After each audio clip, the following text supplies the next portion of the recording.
Bonjour et bienvenue dans cette première vidéo de la chaîne. Donc aujourd'hui, je vais vous parler d'un oral de magistère qui est tombé cette année, en 2025. Donc il s'adresse à des étudiants de niveau L2, Bac+2. Donc voilà, les outils sont spécifiquement pour le programme de L2 et de deuxième année de prépa.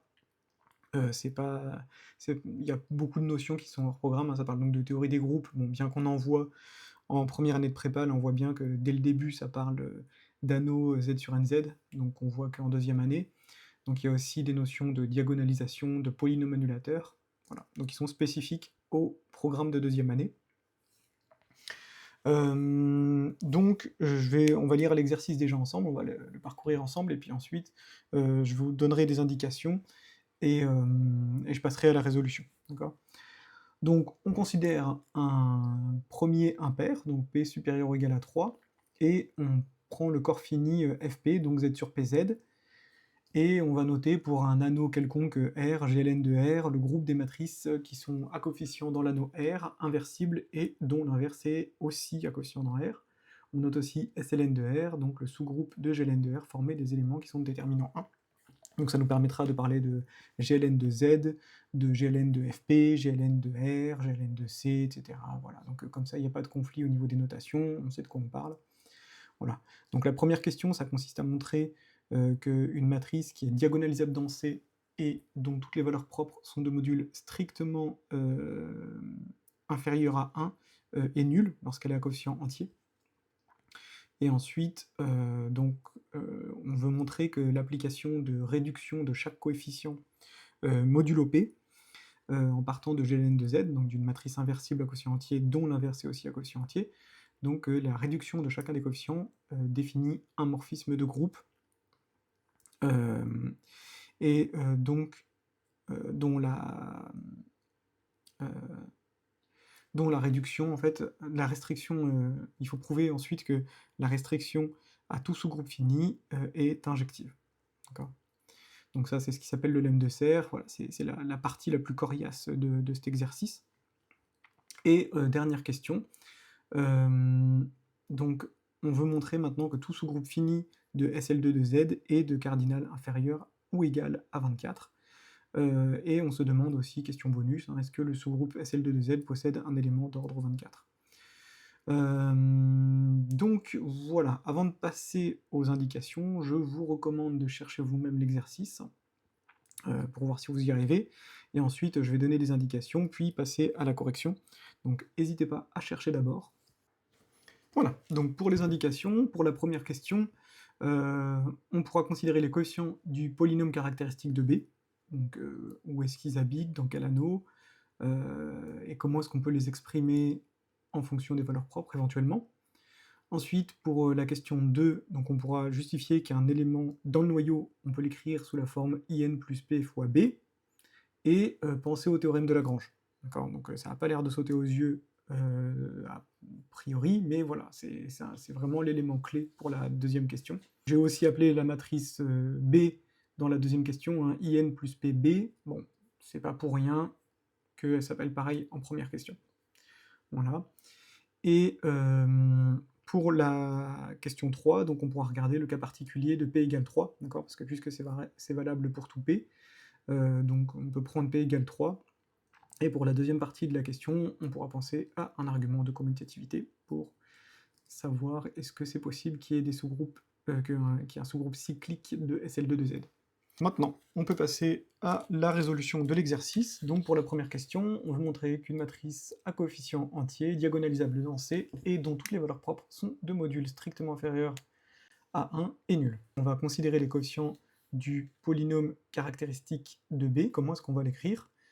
Donc par définition, donc le polynôme caractéristique de B, donc qu'on note qui B, il est défini par la relation, hein, c'est sa définition, la première définition qu'on a dans le cours, c'est le déterminant de x in moins b, d'accord? Et cette matrice-là, donc c'est une matrice, donc tous les coefficients ils sont dans z crochet x, ils sont en coefficient entier, donc quand on va faire le déterminant, on va faire un produit, une somme des coefficients, donc ça appartiendra aussi à z crochet x, d'accord? Donc tous les coefficients de ce polynôme sont à quotient dans z, et on va voir que c'est quelque chose qui va nous débloquer à un moment. Mais on va aussi l'écrire d'une autre manière, c'est que puisqu'on connaît les valeurs propres, on va le factoriser. Mais d'abord, on va les ranger, les valeurs propres, donc on note lambda 1, lambda n appartenant à C, les valeurs propres de B, et telles que donc lambda 1 jusqu'à lambda r, les r premières sont non nulles. D'accord? Donc là, ça va être une sorte de démonstration par l'absurde, parce que on va montrer que toutes les valeurs propres sont nulles. Donc le fait qu'il y en ait qui soient non nulles, ça va être une absurdité. Et donc on va ranger les autres, hein, donc lambda r plus 1 jusqu'à lambda n, on va supposer qu'elles sont nulles. D'accord? Donc maintenant, notre polynôme caractéristique, donc qui b, on va pouvoir le factoriser avec les valeurs propres, donc ça va être x moins lambda 1, x moins lambda 2, voilà, x moins lambda r, et x moins 0, donc là il va en rester x puissance n moins r. D'accord? Et maintenant, qu'est-ce qu'on va faire? C'est que quand on va le développer, on va avoir donc x puissance n, d'accord? Ça c'est quand on choisit que les x dans chacun des termes, donc moins la somme des racines, donc moins lambda 1 plus lambda r, voilà, on peut aller jusqu'à lambda n, mais ça change rien, x puissance n moins 1, et en fait ce qui va nous intéresser, ça va être le dernier coefficient. Donc le dernier coefficient, ça va être celui, enfin le coefficient x puissance n moins r, ça va être celui où on va justement choisir à chaque fois la racine dans le produit. Donc ça fera moins 1 puissance r, parce qu'on en aura choisi r fois avec un signe moins devant, lambda 1 jusqu'à lambda r, x puissance n moins r. D'accord? Et maintenant, qu'est-ce qui va se passer? C'est que on va utiliser le fait qu'il a quotient dans z, et donc le coefficient, donc moins 1 puissance r lambda 1 jusqu'à lambda r, donc ça appartient à z, mais c'est aussi un complexe de modules strictement plus petit que 1, d'accord? Parce que d'après l'hypothèse qu'on a sur justement les valeurs propres. Donc lorsqu'on va faire ce calcul, le module du produit, ça fait le produit des modules, ce qui nous fait donc le produit des lambda i, et donc ça c'est strictement plus petit que 1 par hypothèse dans l'énoncé. Donc là on a affaire à un entier qui est de modules strictement plus petit que 1, et donc c'est 0. Donc moins 1 puissance r lambda 1 lambda r égale 0, donc il existe i appartenant à un r tel que lambda i est nul. Et ça c'est absurde, parce qu'on avait supposé que justement lambda 1 jusqu'à lambda r, c'était les racines non nulles, d'accord? Donc absurde. Donc on a en fait lambda 1, toutes les valeurs propres ici qui valent 0, d'accord? Ce qui signifie pas a priori que B est nul, hein, parce que par exemple une matrice qui est nilpotente, ses valeurs propres sont toutes nulles, pourtant elle n'est pas nulle, et donc c'est là qu'on va se servir du point qu'on n'a pas encore utilisé, le fait que B est diagonalisable dans C. Donc par hypothèse de diagonalisabilité, donc il existe P, donc puisqu'elle est diagonalisable dans C, on va la prendre dans GLN de C, tel que, donc quand on va faire tel que B en fait va s'écrire comme le conjugué d'une matrice diagonale, donc avec les coefficients diagonaux qui seront les valeurs propres, donc elle va s'écrire P fois donc lambda 1, lambda r, lambda n, pardon, P-1, d'accord? Mais sauf que ça c'est la matrice nulle au milieu, donc c'est égal à 0. Donc là on a bien prouvé que B est la matrice nulle. Ok, donc on peut passer à la question 2. Donc maintenant on regarde donc l'application de réduction de chaque coefficient d'une matrice inversible à coefficient dans Z modulo P, et on veut montrer que c'est un morphisme de groupe dont la restriction à tout sous-groupe fini est injective. Donc première chose à laquelle on peut penser, c'est est-ce que cette application est bien définie, c'est-à-dire est-ce qu'elle atterrit bien dans l'ensemble qu'on veut. Est-ce que la réduction modulo P d'une matrice à coefficient dans Z est bien, lorsqu'elle est inversible, est-ce qu'on a bien une matrice inversible à l'arrivée. D'accord? Donc ça en fait on peut le faire grâce à la réduction modulo P qui dans Z est un morphisme d'anneau, d'accord? Donc on rappelle que donc, la réduction modulo P, qui un entier associé à bar, donc est un morphisme d'anneau. Alors pourquoi est-ce que ça nous intéresse, ça? C'est parce que on va vérifier que les, les matrices à quotient dans Z qui sont inversibles ont un déterminant qui vaut plus ou moins 1. Donc comment est-ce qu'on fait? Soit A appartenant à GLN de Z, alors il existe une matrice A-1 qui appartient aussi à GLN de Z, d'accord, qui est aussi à quotient entier, et tel que A fois A-1, c'est égal à l'identité.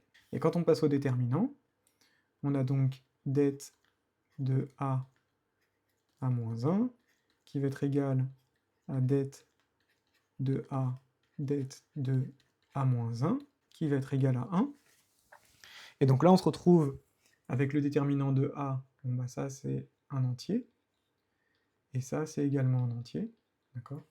Donc là, on se retrouve avec le produit de deux entiers qui vaut 1, et donc det de A, parce que le déterminant, c'est un polynôme en les coefficients de la matrice, donc det de A, c'est un entier qui divise 1, donc c'est 1 au moins 1. Et donc ça prouve aussi que, donc, par exemple, quand on utilise la grosse formule, hein, donc det de A, donc la grosse formule nous dit que ça va être la somme pour sigma appartenant au groupe symétrique d'epsilon de sigma fois A1 sigma de 1 jusqu'à AN sigma de n. On se retrouve avec det de A bar, qui va être égal à la somme pour sigma appartenant au groupe symétrique A1 sigma de 1 jusqu'à AN sigma de n. Et puisque la réduction modulo P, c'est un morphisme d'anneau, donc il va pouvoir respecter la somme, donc on va pouvoir passer la barre dans la somme, et ça respecte aussi le produit. Comme c'est un morphisme d'anneau, ça respecte aussi la loi fois, et donc on va pouvoir passer la barre sur chacun des entiers, d'accord? Donc ça sigma appartenant à Sn, donc de epsilon de sigma bar, donc la réduction modulo P, A1 sigma de 1 jusqu'à AN sigma de n. Voilà, et donc tout ça c'est modulo P, et donc ça appartient à -1, 1, mais cette fois-ci le -1, 1 de Fp. Et donc puisque -1 et 1 sont non nuls, ça veut dire que le déterminant il est non nul modulo P, et donc ça c'est aussi, on reconnaît hein, le det de A bar, ou alors sinon je vais noter ça carrément, det de pi de A, et donc on se retrouve à avoir pi de A appartient bien à GLN de Fp. Donc ça c'est une chose hein, qu'il ne faut pas oublier de faire quand on fait... quand on veut montrer par exemple qu'on a un morphisme, hein, il ne faut pas oublier de montrer que l'application est bien injective. On se rappelle que une application c'est trois choses, hein, c'est un ensemble de départ, un ensemble d'arrivée, et une transformation. Donc il faut justifier quand on a un morphisme de groupe que l'application d'abord est bien définie, d'accord? Donc l'ensemble de départ, il n'y a pas de problème, l'ensemble d'arrivée, il n'y a pas de souci, et que la transformation respecte bien les lois. Donc là, on a prouvé que l'application est bien définie, donc pi est bien défini, montrons que pi est un morphisme. Donc comment est-ce qu'on va faire pour montrer que pi est un morphisme de groupe?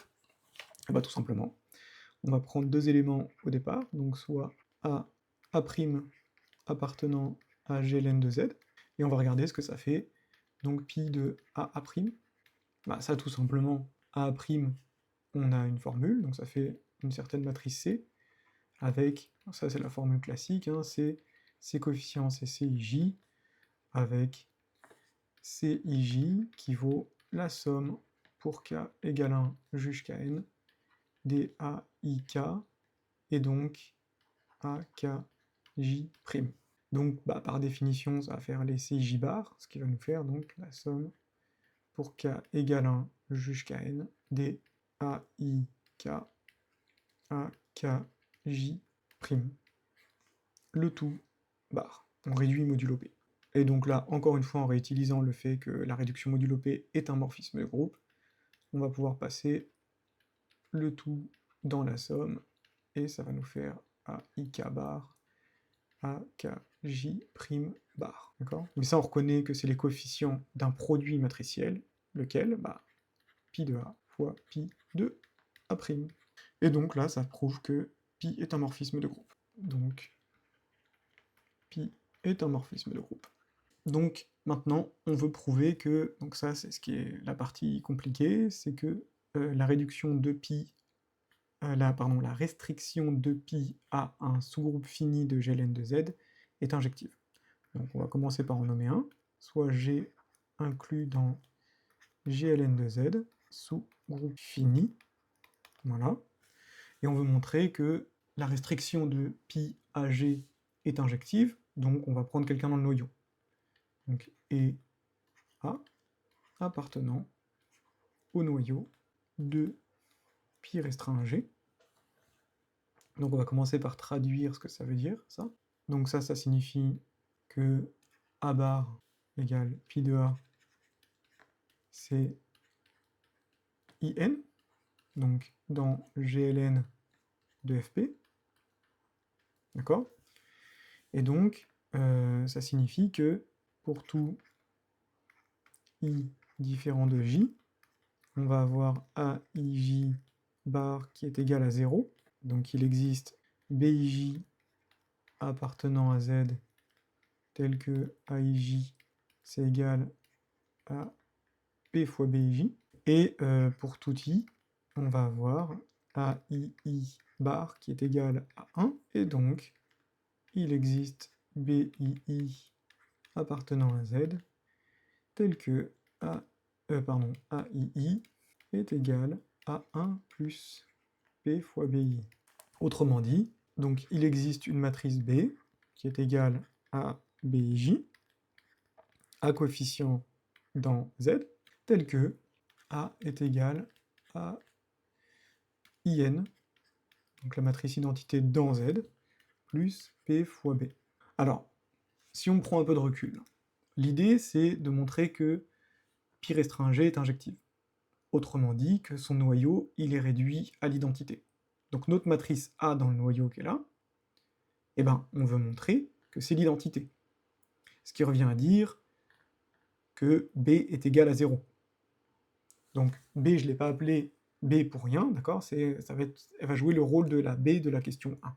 On va essayer de montrer que B est diagonalisable et que ses valeurs propres sont de modules strictement plus petits que 1. Et grâce à la question 1, on pourra montrer qu'elle est nulle, et ce qui nous permettra de conclure que pi restreint à G est injectif. Alors, on va essayer de prouver ça. On a dit tout à l'heure qu'on allait utiliser le théorème de Lagrange. Donc, on voit pas trop bien en quoi est-ce que le théorème de Lagrange il va nous servir ici, mais on va utiliser le fait que A est dans un sous-groupe fini. D'accord? Donc on note N, donc c'est le cardinal de G. D'après le théorème de Lagrange, on a A puissance N qui vaut le neutre du groupe, et le neutre du groupe, bah, c'est l'identité. Et ça, on peut traduire cette relation en termes de polynôme annulateur. Donc, id est, x puissance n moins 1 annule la matrice A. Et ça, c'est intéressant, pourquoi? Parce que ce polynôme x puissance n moins 1, bah, ces racines, on les connaît bien. Donc, les racines de x puissance n moins 1 sont, en fait, un, ce qu'on appelle un, c'est le groupe des racines énièmes de l'unité, ce qui est l'ensemble des EI de Kpi sur grand N, avec K qui va de 0 à n-1. D'accord? Donc ça, c'est bien connu que c'est un sous-groupe d'ordre n de C étoiles. Donc le cardinal des racines de x puissance n-1, c'est n. En particulier, donc, x puissance n-1 est scindé à racine simple, donc scindé, on le sait, hein, scindé à racine simple dans C crochet x, d'accord? Donc scindé dans C crochet x, c'est tout le temps vrai, parce que C est algébriquement clos, c'est le théorème fondamental de l'algèbre, ou le théorème de d'Alembert-Gauss, hein. Mais on a mieux que ça, donc il est scindé à racine simple, et en particulier, donc, A est diagonalisable dans Mn de C. D'accord? Ça, c'est un résultat hein, sur les polynômes annulateurs. Quand on est annulé par un polynôme scindé à racine simple, alors on est diagonalisable. Bon, là, c'est plutôt B qui nous intéresse, mais en fait, ça va être la même chose pour B. En effet, hein, puisque A puissance n moins est égal à IN, alors, tout simplement, on remplace. Hein. p fois b plus in puissance n, c'est égal à in, et donc b est annulé, pareil, par q qui va être égal à px plus 1 puissance n moins 1. On va pouvoir comparer les racines de q et les racines de p. En fait, on a q de lambda qui est égal à 0. Ça revient à dire donc p lambda plus 1 puissance n moins 1 est égal à 0, et ce qui revient donc à dire que lambda est égal à xi moins 1 sur p pour xi qui appartient à un. Donc ça va s'écrire comme xi moins 1 sur p pour une racine de l'unité. Et donc l'ensemble des racines de q sont l'ensemble des xi moins 1 sur p pour xi qui appartient au groupe des racines énièmes de l'unité. Puisque l'application qui a z associe z-1 sur p est injective, c'est un ensemble de cardinal grand N aussi. D'accord ? Et puisque Q, il est lui-même de degré grand N, d'accord, hein, ça se voit qu'il est de degré grand N, donc Q est scindé à racine simple aussi.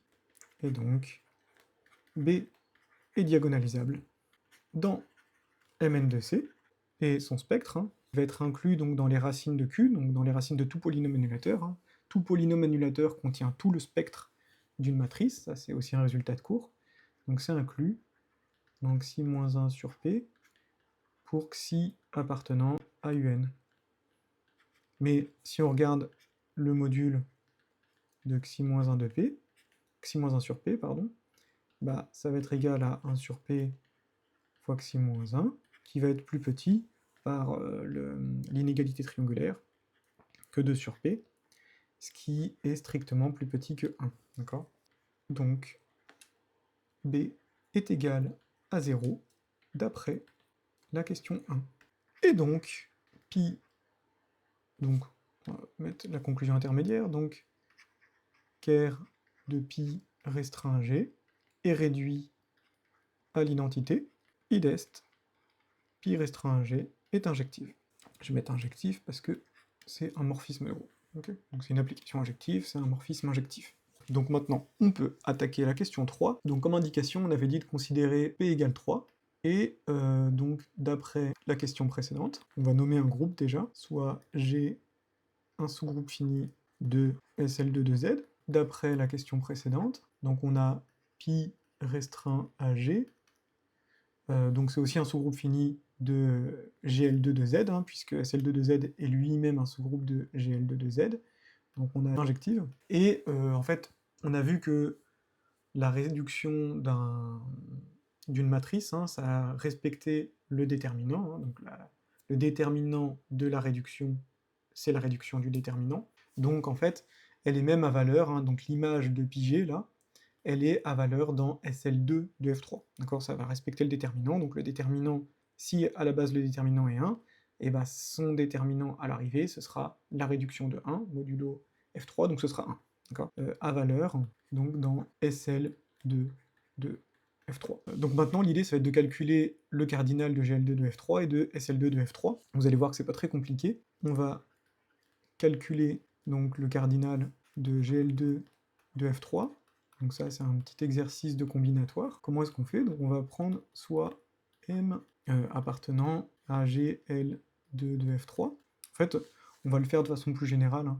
On va faire GLN de FP. Vous allez voir que c'est pas plus compliqué. Et on va l'écrire sous forme de colonne. Donc on a M qui va être égal à C1 jusqu'à Cn. Et on va chercher à quelles conditions sur les colonnes est-ce que M, elle est inversible. Une condition nécessaire et suffisante pour qu'une matrice soit inversible, c'est que ces colonnes forment une base de l'espace vectoriel. Donc elle est inversible si et seulement si donc la famille C1 jusqu'à Cn est une base donc de l'espace vectoriel ambiant, c'est-à-dire ici ça va être Fp puissance n. Ça c'est l'espace vectoriel. On peut voir M comme un endomorphisme de Fp de n, et donc ça va être elle va être inversible si et seulement si ces colonnes forment une base. Et donc on va réfléchir à comment est-ce qu'on peut choisir ces vecteurs-là. Donc en fait, le premier vecteur, on a beaucoup de choix, hein. Il suffit de le prendre non nul. Donc on peut choisir C1 dans fp puissance n privé de 0, ce qui nous donne p puissance n moins 1 choix pour le premier vecteur de la première colonne de notre matrice. Pour le deuxième vecteur, il faut faire attention qu'il ne soit pas collinaire à C1, donc en fait qu'il ne soit pas dans le vecte de C1, dans la droite engendrée par C1. Donc en fait, on doit le prendre là-dedans, et donc ça va nous donner, ça c'est de cardinal égal à P, d'accord? Il y a P vecteur dans la droite engendrée par C1, hein. C'est Fp fois C1, d'accord? Et donc là, ça nous donne P puissance n moins P choix. Bon, c'est assez clair ce qui va se passer ensuite, hein. Pour C3, on va devoir le prendre dans Fp privé de vecte de C1, C2, d'accord? Donc on va voir C3, je vais l'écrire, privé de, enfin dans Fp puissance n privé de vecte de C1, C2, ce qui va nous donner, on l'aura compris, P puissance n moins P carré choix pour la troisième colonne, etc. D'accord? On pourrait faire une récurrence pour être propre, mais là on va écrire donc jusqu'à Cn, qu'on doit prendre dans Fp puissance n, privé de l'hyperplan engendré par les premières colonnes, qui va donc nous donner P puissance n moins, donc le cardinal d'un hyperplan, ce sera un espace vectoriel de dimension n-1, donc P puissance n-1 choix. Et donc, le cardinal de GLN de Fp, et ben ce sera tous les choix possibles ici, donc P puissance n-1 jusqu'à P puissance n moins P puissance n-1.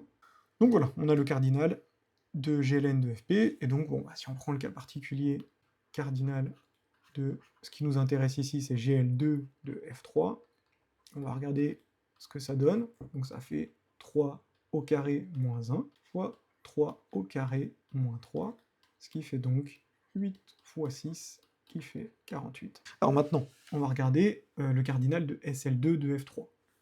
Donc comment est-ce qu'on va faire?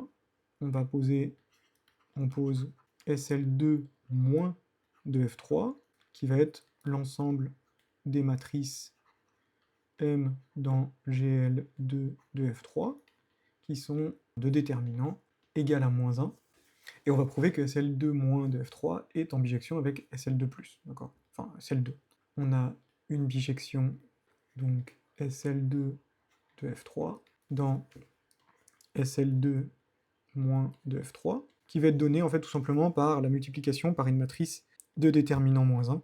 Donc on va faire quelque chose comme ça, M0 fois M, avec, on va prendre M0, on va pas se fouler, on va prendre la matrice moins 1, 1, 0, d'accord? Peu importe, hein, on peut prendre n'importe quelle matrice de déterminant moins 1, en fait, son inverse à M0, c'est elle-même, donc ça c'est une bijection, je vais l'appeler phi, d'inverse, donc l'inverse, hein, comme M est involutive, bah ça va être M fois M0 fois M aussi, d'accord? Elle est involutive.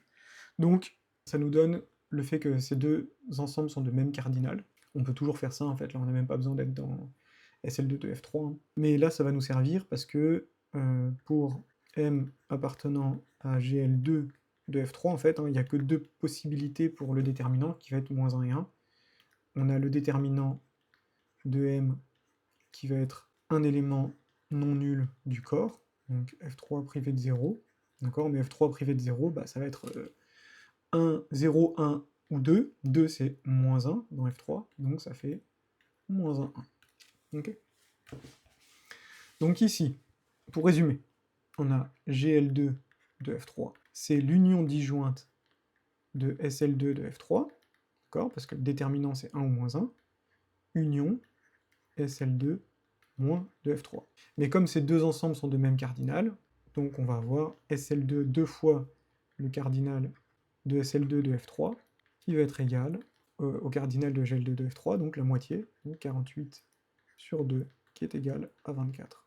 Et là on a terminé, parce que on a pigé FA 2G dans SL2 de F3, c'est ce qu'on a dit tout à l'heure, injective, et donc le cardinal de G, il est plus petit que le cardinal de SL2 de F3, c'est-à-dire 24. Ok, et donc maintenant il nous reste la dernière question.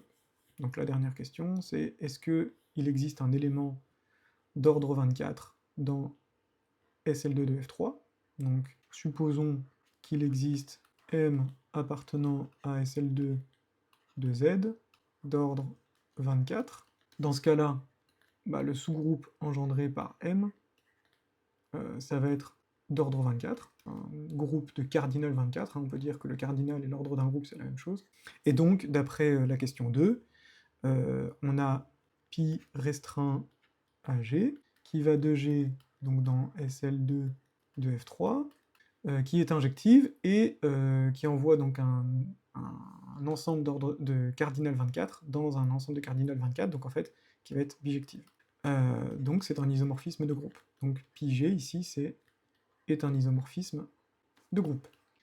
Sauf que ça va pas être possible, parce qu'en fait, ça voudra dire que le groupe G et le groupe SL2 de F3 sont en bijection, donc en fait, ils ont les mêmes propriétés. En particulier, un groupe cyclique, il est toujours commutatif, et donc ça voudra dire que tous les éléments de SL2 de F3 commutent 2 à 2. Mais sauf que ça, c'est pas possible.